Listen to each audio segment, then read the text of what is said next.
Hello everybody and welcome to another episode of Unlocked, the podcast that inspires you to create a successful, happy and positive life and to live the best version of you. Hosted by me, Ricky Locke, professional magician, speaker, trainer and man of mystery. As this podcast is designed to create success and live a happy and positive life, don't forget you can head to the show notes and you can download some free ebooks on 10 tips to improve your productivity and how to create awesome videos with a smartphone. Just head to the show notes of this episode and download your free resources today. And before I kick off this episode, I just want to say a huge thank you to everybody that came along to my free webinar, How to Improve Your Confidence in Speaking and Showing Up on Camera last week. It was a really great session and I appreciate everyone that took the time out of their day to attend. Great to see you all and good luck with all of your confidence on being on camera. Now this week we are taking a deep dive into food and why we should all be learning how to eat and not how to diet. Overeating, yo-yo dieting and binging. These are just some of the things that my guest this week has overcome over the past 4 years. And now she wants to help you build a great relationship with food and take back control of your life. I learned so much in this episode about my own eating habits, and I think you're going to love this episode with Laurie Weber of the Mindful Eating Clinic. Don't forget to hit that subscribe button, and if you enjoyed this episode, please leave a review. It gets this podcast shared to so many more people in the world. Without further ado, enjoy this episode with Laurie Weber of the Mindful Eating Clinic. Hello everybody and welcome to another episode of Unlocked. Today I have the wonderful Laurie Weber, owner of the Mindful Eating Clinic. Hi Laurie, how are you? I am really well, Ricky. Thank you so much for inviting me to come on. It is a pleasure to have you on here. Thank you and welcome to the show. Are you well? Are you keeping safe? Are you having a good week so far? Yes, very well. Yes, I've managed to avoid the virus. A couple of my family members didn't, but for some reason I managed to, or at least my bursting immune system didn't get troubled by it. Thank heaven. So yes, thank you. I am very well. Thank you. Oh, good. Well, credit where credit's due. I have to shout out, as I always do in every single episode, Alan and Emily, because I met you through the Yellow Tuxedo and knew of you last year, saw some work, obviously working with Chris Mooney. And then obviously we actually got a proper chance to meet in one of the sessions in January. And I thought, I need to get in touch with this lady. So yeah, welcome to the show. And I guess for all of the listeners, who are you, Laurie? And what do you do? Who am I? Yes. Well, I am a nutrition and healthy weight management coach. So by healthy, I mean that I focus on a nutritious, non-diet approach to helping people manage their weight, manage their eating.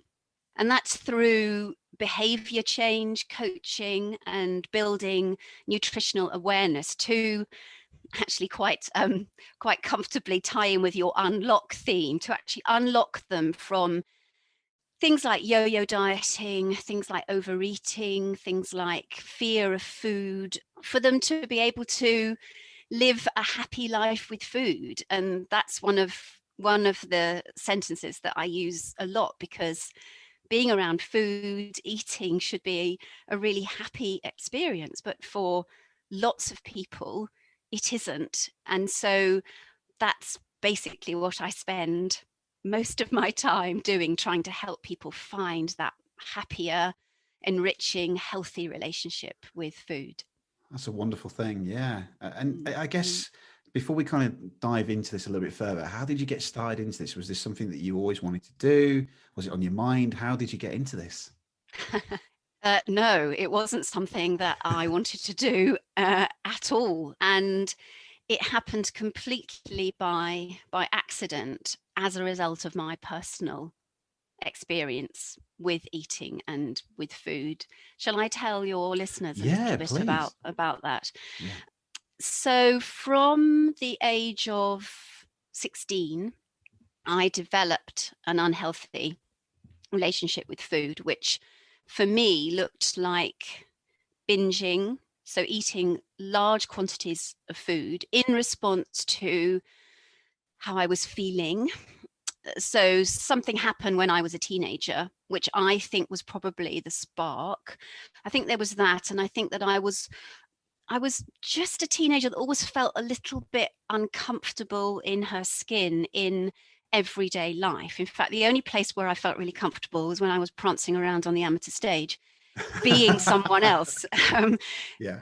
But actually in my real life, I just didn't quite seem to fit with the most popular girls or the prettiest girls, or I don't know, the group of people that were, I suppose at that time, I sort of aspire to be part of anyway. And so I think that was a catalyst to start this relationship with food, which, as I said, was binging, yo-yo dieting. So eating quite a large quantity of food over a period of days or even weeks, and then going on quite a restrictive diet. And I remember throughout the course of my life, perhaps doing some tidying up at home and opening drawers and things, and finding notebook upon notebook upon notebook that would have Monday, right, I'm starting today, and would have my weight and would have a list of the things that I was going to eat. And it was always quite restrictive and always quite harsh on myself, because I think at the time, during that period in my life, I thought that was the way to fix it. That this disordered eating was quite extreme at its worst, and therefore that the remedy had to be extreme. And so it was quite a roller coaster, of eating. And sometimes I wasn't binging, sometimes I was just obsessed by what I was eating and whether I should be eating it, and guilt, and foods that were good and foods that were bad, and if I had a biscuit, would I weigh 2 pounds more the following day? Having a piece of cake and then running upstairs and getting on the scales, and all of this sort of behavior, which I now realize is very common. And I thought at the time I was just odd, and it felt very shameful, and it felt really difficult. So I proceeded to sort of live that way, and I got to the point actually where I just managed it, and I lived, and it was just something that went on in the background. And I had relationships, and I got married, and I had children, and I had a successful career, and I was on and off the stage, singing and acting, and to anyone on the outside, I was absolutely fine. And because the overeating was always balanced with quite extreme dieting, I never really put on a huge amount of weight, probably fluctuated up to about 1.5 stone, I would say. So that was what my life was like. And I think I got into my sort of 40s, and I thought, it's okay, I can deal with this, I can manage this, I know what this looks like, I'm perfectly functioning. And even when I did binge, I just sort of went on a diet, and that was just how I thought I was destined to live. Yeah. And then you asked about the catalyst, and the catalyst was the number. So I'll quite happily share with people. I'm now, well, in fact, I'm 59 in a few weeks' time. But so I got to 56, and I realized that I had been doing this for 40 years. Yeah. And that was quite a wake-up moment. And the messages that I'd been giving myself across that period, things like, you're an intelligent woman, what on earth are you doing, hadn't resonated sufficiently. Or I think I didn't really seek out the tools properly to be able to do anything about it. But my working life was as a corporate trainer and coach, and I had studied NLP, and I'd studied Jungian psychology and that kind of thing. And I thought, right, unless you fix this now, you are going to be living like this for the rest of your life. And I know that it was damaging, particularly psychologically, to me. And it was something that I was carrying on my own. It was a secret. Not even my closest friends knew. And my husband had only known relatively recently. And that was quite a burden, actually, to not be able to really express it and talk about it. And so what I did was I applied some of my coaching techniques to myself. And I treated myself as a third person, if that doesn't sound too sort of odd. And I did a lot of reading about the diet mentality, and about mindful, and about intuitive eating. And that was a very, very big light bulb moment. And I realized that I'd been trying to sort it out in completely the wrong way. And I'd been treating the symptoms with a diet rather than trying to get to the bottom of it. So I did some very serious work on myself and I fixed it.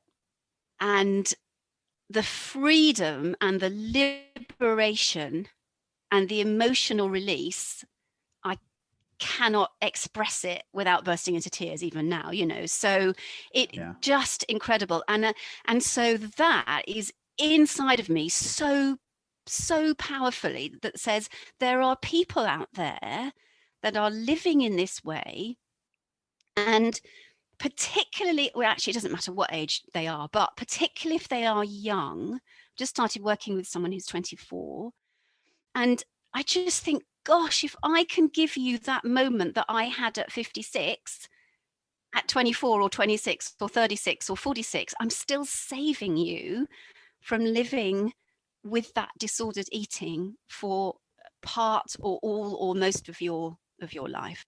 So I did some training. So I got diplomas in nutrition and weight management, in eating psychology, and in behavior change, which added to some of the tools that I already had as part of my corporate coaching career, so that I was armed with some real, I suppose, credibility, if you like, or at least sufficient knowledge that I could really have a whole toolbox of things to help people to be able to have this food freedom that I now experience.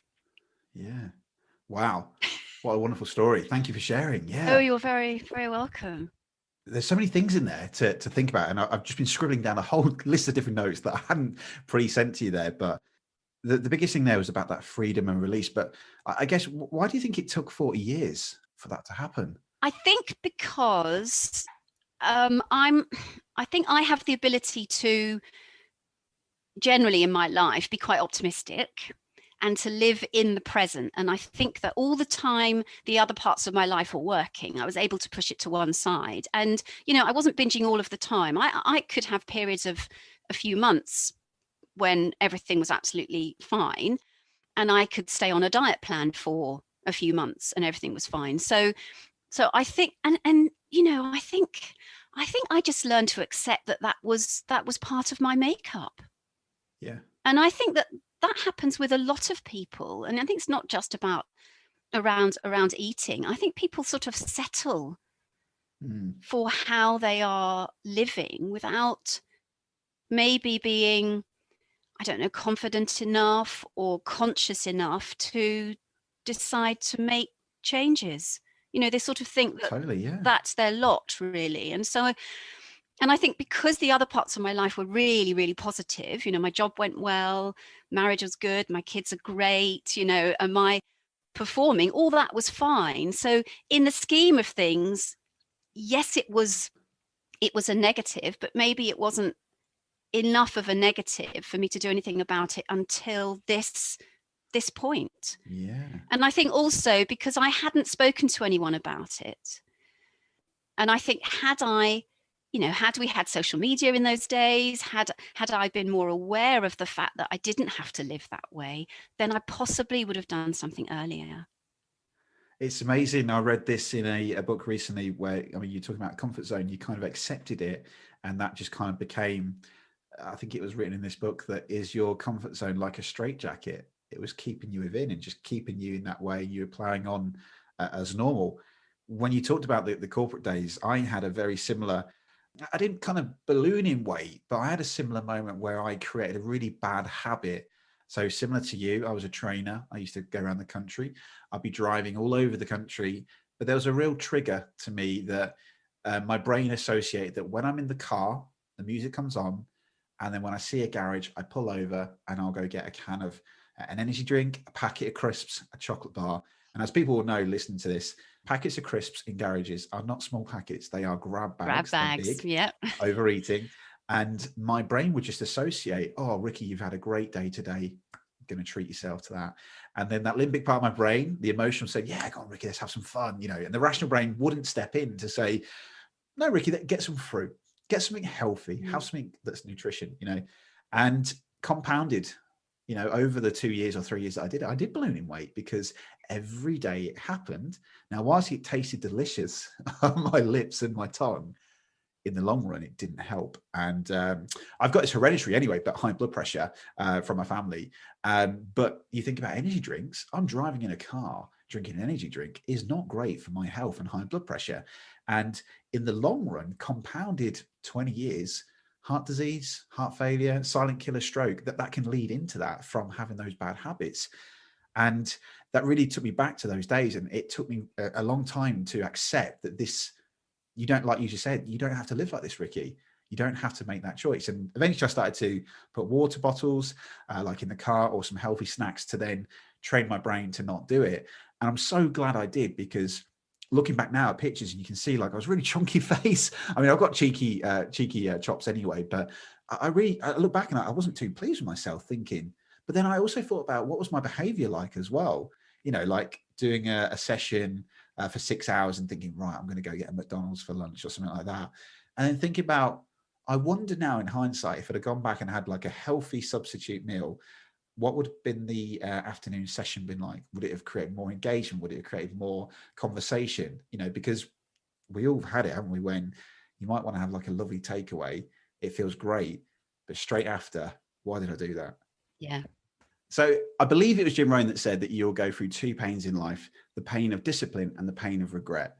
The people that do those diets or the people like me, when I think about that wonderful energy drink that I had, or that packet of crisps and chocolate bar in the car, the discipline that I've just ruined is now led to regret. And if you think about long term, I would have become heavier, overweight, unhealthy. That is the pain and regret, that when I then become seriously ill with my health, I'll go, oh, why did I do that? But if I just kept with that discipline of no Ricky, no energy drink, eat something healthy and keep going. Yeah. And I think, I would just kind of like to add something to that. And I think that, I would always tell people to be a little bit careful about quite extreme words like discipline and thoughts of perfection, because the minute you start doing that, it feels restrictive. And yes, you're right that having a habit of eating that collective junk food lunch every day is not particularly good for your nutritional health. And a lot of this approach is about breaking those little messages, those habits, which the subconscious learns incredibly quickly, just with small steps, so that you're not doing that all of the time. But the thing that I learned about this, and I really try and impress on my clients, is that the minute you tell yourself that you're not allowed to have something, or you shouldn't have something, you're going to want it more. So occasionally you have to say to yourself, actually, gosh, I haven't had a sandwich and a packet of Doritos for ages, and I'm driving up to Birmingham. I'm going to have one, and I'm going to absolutely love it. And the fact that I can have it means that I'm not going to crave it every day, and I'm not going to feel guilty about it, because the guilt then drives you to all sorts of other eating behaviors, So that's a little proviso on these quite tough words. And, I know from my experience, the more tough you are, the more likely you are to fail. This whole thing has to start from a position of forgiveness. And I know it's a little bit out there and a bit cliched, but this self-love thing, this self-respect thing that says, I'm going to do this not because I'm bad if I don't, but I'm going to do this because I'm worth it. And because I'm going to look after myself, and because I'm going to live the best life that I can for me, and therefore for other people. So it starts with a big hug around what's possible to actually make things better, So I definitely, it's a great point. I think you're absolutely right.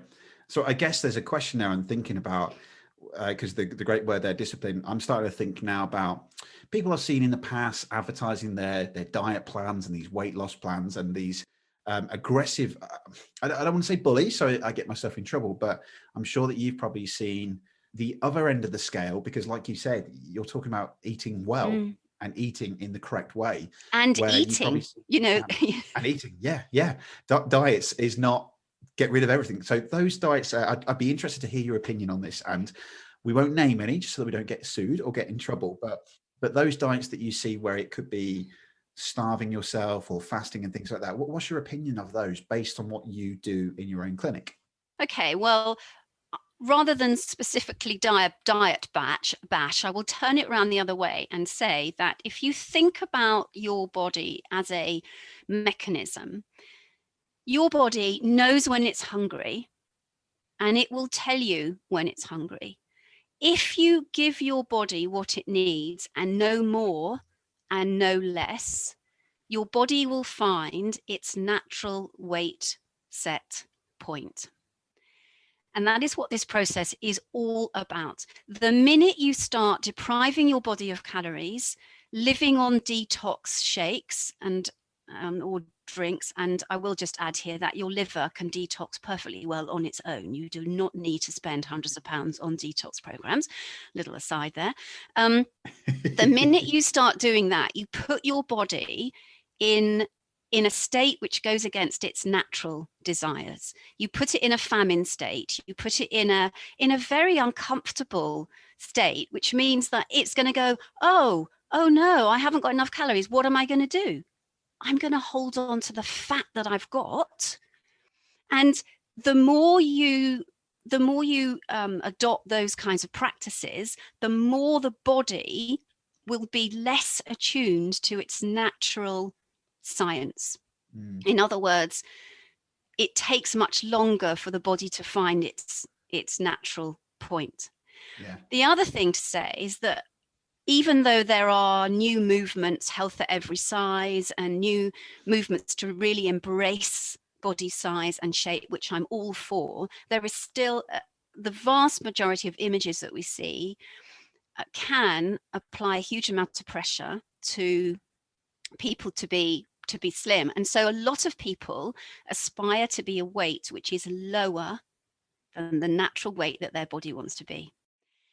And so sometimes when I speak to people, they will say, oh, I need to lose 3 stone, or I need to lose half a stone, or whatever it might be. And I said, okay, that's interesting. So where does that come from? Why that number? Yeah. Well, because that's the weight I was when I was 18, or that's the weight I was when I got married. And it's really important to try and work through that kind of thing with people in an empathetic way, because that's what they believe. So you cannot say, well, that's crazy. Say, okay, then this is where the whole coaching thing comes in. But in addition to accepting a natural approach to eating, you have to also accept that at certain points in our lives, our body wants to be a certain weight. And if you fight against it, you go back into the diet mentality. You've just got to let it go and accept where your body wants to be. And that can take some time. And all of this behavior change, in fact, in any setting, behavior change takes a bit of time, because a bit like your energy drink and your packet of crisps and your sandwich and your Snickers bar, whatever it might be, and more. And more. Yep, I know, I've been there too. It takes little steps, and it's about understanding what drives overeating for people. If it's a question of weight gain, or it's a question of this up and down, and there are lots of things that drive overeating, and things like emotions, things like boredom, anxiety, and also things like social pressures. So if you're at home with someone who eats in a certain way, then sometimes you can feel that you need or have to eat in that way. If you go out with friends, there can be pressure to have pudding because everyone's having pudding, even though you don't really want it. And of course, the decision to not want it, what I try and help people with is that decision to not want pudding is not about getting fat and not about putting weight on. It's about not being hungry and not needing it, and also about nutritional awareness that says, actually, I don't really want to put that sugar in my body. Yeah. Well, it's like a trigger, isn't it? Like my experience in the car, like if I go to the cinema, I'm pre-programmed to think I need to get a popcorn, I need to get a drink because it's there, and I'm associating watching a film in a nice comfy theater that I need to have that. Or if it's like we're going to have a Netflix binge, right, we'll go get some snacks. Well, do we really need the snacks? No. Yeah. And like you said, it's that whole behavior, isn't it, that it's kind of like training yourself, isn't it, and training your brain, because your body is such a powerful thing that it can do absolutely wonders. But I think there's something you mentioned there which made me think about the triggers and stuff, and comparisonitis, social media, Instagram. I mean, as much as it's great, and the filters that we see of people and giving that false economy of that's not what actually people look like in real life. And I'm thinking back to myself when you said something. I wrote down a goal a couple of years ago. Right, by the end of this year, I'm going to be like 15 stone. But why? Why? Just, and like you said, it might have been just that I was 25 and that was 18. And that worked for me. And also when I think about myself, I'm quite a big guy and quite stocky lad, so a lot of people say I should play rugby. But if you used to weigh myself or look at BMI, it can scare you to think that, oh my God, I'm overweight, But when you think about BMIs of like rugby players, they're just, it's muscle, but they're big. And I think that people can get confused, can't they, by the messages that they see. Yes, and the BMI system is okay as a starting point for your average build person, but as soon as you go outside of an average build, it's just flawed, really. Yeah. And I'd like to pick up on something that you said just now in terms of your 15 stone target. I think that the important thing to really find a comfortable relationship with food, with our weight, with ourselves, is to forget about numerical goals altogether. 100%.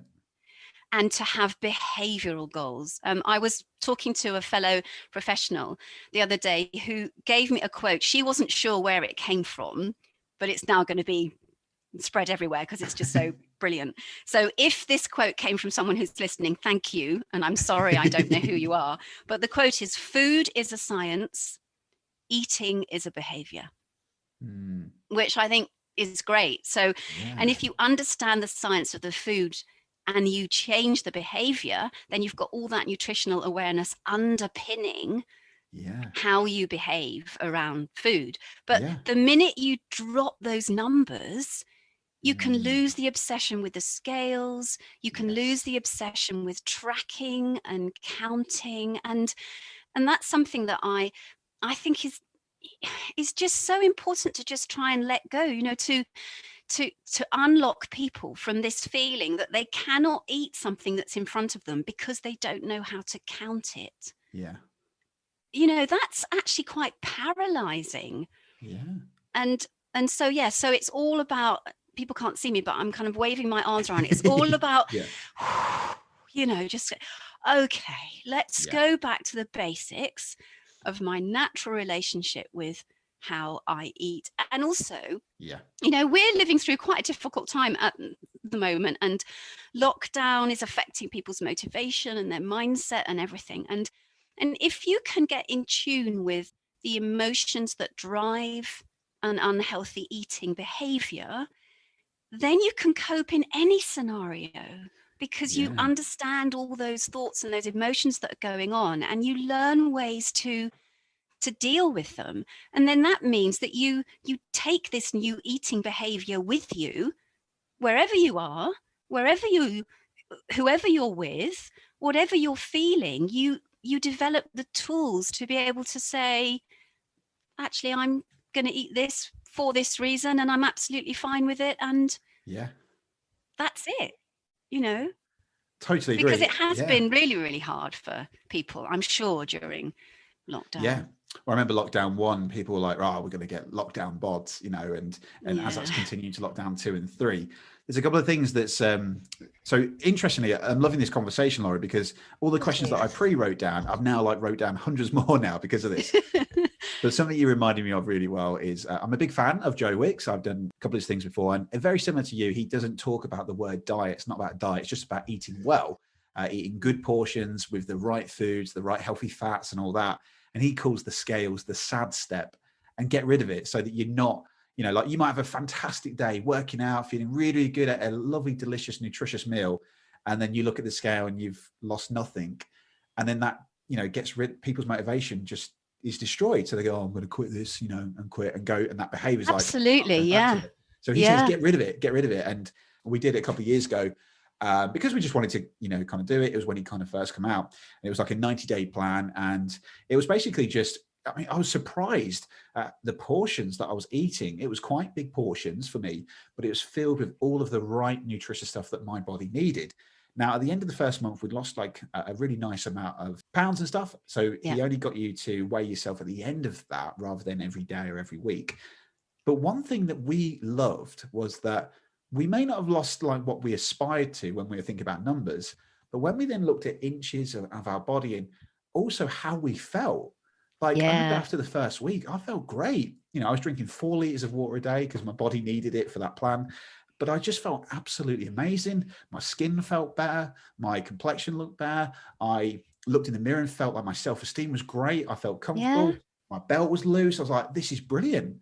And I may have only lost a couple of pounds, but the way it made me feel was absolutely Yes. amazing, you know? Absolutely. Because you're doing that regular exercise, but also this is the thing about good food, you know, the better the fuel, the Yeah. better the machine works. And Yeah. in fact, I have a blog article coming out very shortly, which talks about the fact that you can start to feel differences if you improve your nutrition within a week. Yes. And nutrition underpins everything. If your gut health is good, your mental health is improved, your immune system works better. And having a healthy gut is not that difficult. You add more fiber to your diet.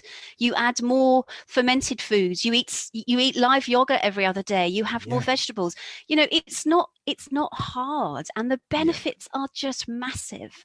But of course, what we are slightly struggling against, and I think this has really come to the forefront of my mind during all these lockdowns, is that a lot of people don't know how to cook. They've never been taught. They've never really needed to.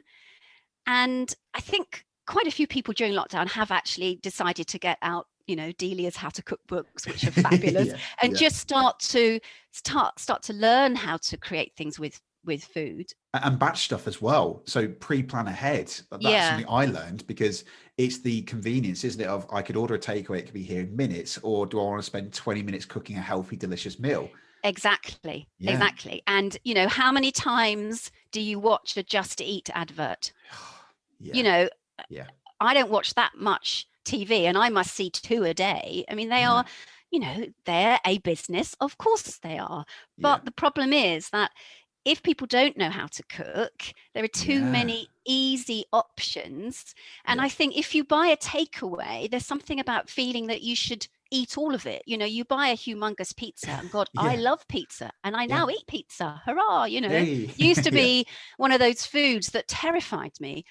But I think there's something about ordering a takeaway that means that you just eat the whole thing. Whereas perhaps if you cooked your own meal, you might eat it more slowly. You probably wouldn't eat it in front of the telly, you know, and all these sort of mindful practices that mean that you only eat what you need and you put the rest in the fridge and you have it for lunch tomorrow. You know, and so in my recipes that I put on my website, I try and make the cooking really quite easy. It's not expensive. It's really quite, you know, simple, because then you can put in your extra veg, and you can start building this nutritional health, which, I mean, I cannot impress strongly enough, has a massive benefit. You know, how you feel, your skin, your mental health, your hair. I mean, yes, if you've got weight to lose and you have a mindful eating approach, you will lose it eventually. But let's put that to one side and let's focus on the health side of it. 100%. Wow. There's one more thing, Laura. I think we could carry on for hours on this. I'm a bit chatty. I'm sorry. No, it's great. This is absolutely fantastic. One of the things I'm thinking about is when you think of the way society is in supermarkets, lunch breaks, quickly nip out of the office to go get something from the supermarket. In a pre-COVID world, everything that is unhealthy, sandwiches, crisps, and chocolate, is right on the door. You walk in, it's convenience, it's quick, and it's expensive. A bottle of Livian water, or I want to say A bottle of water, let's say 500 ml, could be like 80p, something, let's say like that. But if you took the time to walk to the other side of the supermarket, you could get 2 litres for £1. But because convenience is there, they put all of the, I mean, you don't walk into a supermarket and they've got all of the healthy food there. It's all sandwiches, crisps and sugar and all the high salt content, isn't it? But it's Yeah. amazing to see the price difference as well. It's more cheaper, I think, for me to buy like a Galaxy bar than to probably buy a bag of salad or something like that. And that can influence society, I think, to make poor decisions, I think, Yeah. you know? Okay. Well, I think there are a few things here. Firstly, there's nothing inherently unhealthy about a sandwich. Yeah. I mean, it's processed somewhere else, but if you're hungry, you absolutely have to eat. And if it's a sandwich that's brown bread and it's got protein in it, just eat it. It's fine. It's absolutely fine. But what I would advocate is an approach that looks at the whole day or the whole week and says, yeah, I'm maybe going to have a sandwich once or twice a week because tuna mayonnaise sandwich, I just love it. And that's important, you know. Yeah. But on the other days, I'm going to try and mix it up. And where I've got an evening when I'm at home, I'm going to actually think about what I'm going to take to work. I'm going to take a lunchbox and it's got some salad in and it's got some grains and it's got hard-boiled egg.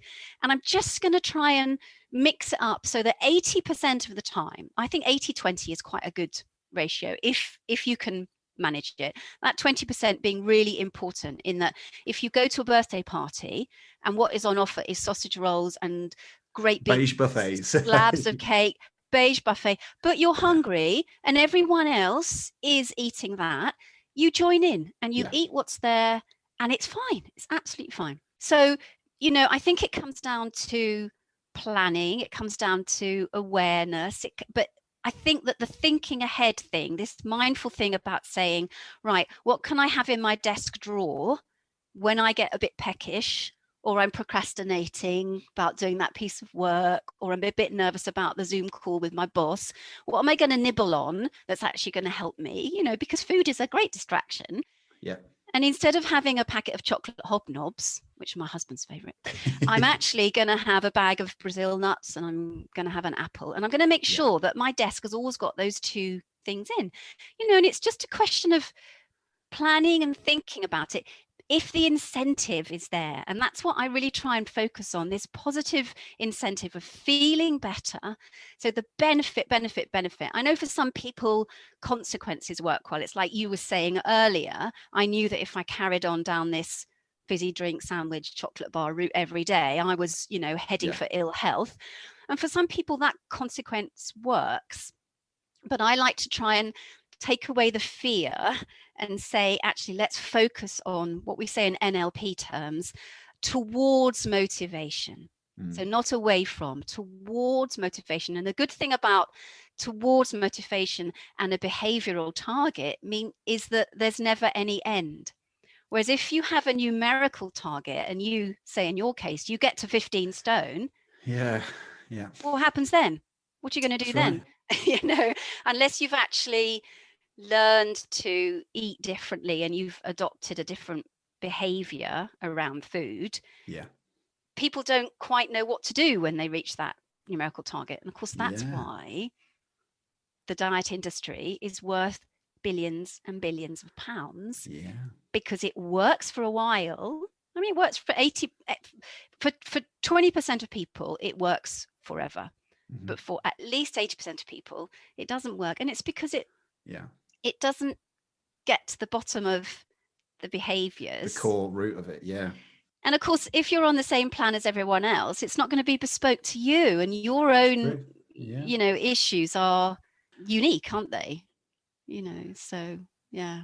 This brings a really nice segue into what you do, because I've kind of understood in a way that the way that you tackle eating is in a I'd say the right way. You know, you're thinking about the choices and the behaviors rather than just the, you know, the fear and stuff like you were saying. So let's talk about what can the Mindful Eating Clinic do? Right. Well, it has a number of services. So I've talked a lot about my coaching approach. So most of my work is in a one-to-one coaching scenario. And For some people, that means they just have what I call my power hour with me. I always have a 20-minute chat with people. Sometimes it goes on a bit longer, actually, but I always have a free chat with people because it's so important that I understand as much as I can about where they are and about where they want to get to. And then I will then do some work to put together some ideas and some tools and some approaches that I think will tangibly help that person. So they may only need an hour on the phone with me, and then they go away and they do their own thing, and then perhaps they come back to me another time, or they text me. For some people, I have longer coaching programs which helps them feel more accountable. Some people want to have their hand held, and they want to feel that they're connected and they're supported more consistently. For people that like a DIY approach, I've got a couple of online courses which you can just do and work through in your own time. And I'm quite excited to be working on a couple of ebooks which are all about easy meals to put together. So breakfasts and balanced meals. And so I'm working on those at the moment. And if anybody wants to be notified when they're ready, then they can have a look on the website. Yeah, we'll put a link in the show notes. Oh, that's kind. Thanks. Yeah. That's really kind. Thank you. But even if you don't work with me, what I want to say to people is to just find a natural non-diet approach and just find your own, happy life with food, because food freedom is absolutely possible. And of course, if anybody wants to talk to me about it, then I am always here. I love that. And you also have a free guide, which was 6 eating tips for a healthier life on your website that I think people can download as well. Yes, I do. Thank you so much for allowing me to do that little plug. Yes. So at the moment, my free download is 6 eat tips for a healthier life. So 6 things that you can put into practice. And as part of that download, there's also a habit tracker. Brilliant.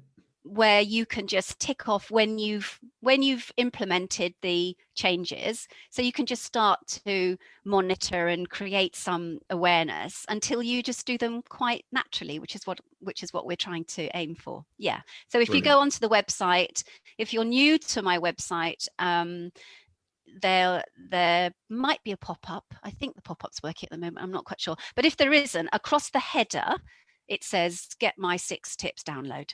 Brilliant. And we'll also put a link for anybody listening to this that you can find that in the show notes as well. Thank you, Laurie. So I guess before we wrap up, just a few final questions from me that I ask every single guest. And I think one of the questions that I'm trying to unravel and unlock this year is the idea of creating experiences that are wonderful, but also about being more human this year. So what would you say to people listening to this? I guess we could link this, to the mindful eating. What can we do to make sure that we have great experiences? We're still being a human being and creating this wonderful experience for other people, but in line with thinking about behavior for eating. Okay, well, I think there are 2 things here. I mean, if we leave the eating aside, I think one of the big things that not connecting with people has potentially damaged is our ability to listen. And I think that generally in society we struggle with listening anyway, but I think that lockdown has quite naturally made us quite introspective and in our own bubbles. And so I think the minute that we can connect, I think it would be really good for us to really try to say less and listen more. So to really hear how someone's experience has been, and to really hear how it's changed them, because I think we can learn a lot from how other people have experienced what's been going on. And I think if it's taught us nothing else, it's actually taught many of us how important that need to connect is. And I think moving forward, to try and make all of our connections, both in a business and in a personal sense, as meaningful as we possibly can, and to think about giving, because there is nothing more magical than genuine altruism and genuinely helping somebody in whatever capacity, being generous with your words, being generous with your actions, because that is the most magical thing for an individual to be able to do. That's amazing. What a great answer. Thank you very much, Laurie. Well, I guess then for everybody, if they want to find out more about what you do, How can they find you? You also have a podcast as well and a YouTube channel. So what I can people do. do to find out more about you? Oh, thank you. Yes. Well, all of the links are on my website. So if they go to themindfuleatingclinic.com, all the social media links are on there, and the links to what I do, my story is on there. But yes, I'm on YouTube, and I've got my own relatively new podcast channel. Yes. So it would just be lovely for people to engage. And I just hope that my words, help you and anyone that you know who is listening just find a happy life with food. That's the essence of it. Absolutely. And what is the podcast called, Laurie? The podcast is just called The Mindful Eating Clinic. Fantastic. Brilliant. Well, Laurie, you've been an absolute star. Thank you so much for coming on. It's been a really fascinating chat, and I think this is going to provide a lot of value to people. So thank you so much. It's been an absolute pleasure. You're very welcome. Thank you for giving me the chance to join you. Thank you. Thanks, Laurie, for coming onto the podcast. It was an absolute pleasure to listen to your story. I'll definitely be thinking about some choices now with my own food. Now, thanks for listening to this podcast. If you did enjoy it, don't forget to hit that subscribe button and leave a review on Apple Podcasts so it gets shared with more people. Once again, thanks for listening, and I'll join you next week for another episode of Unlocked. Bye-bye.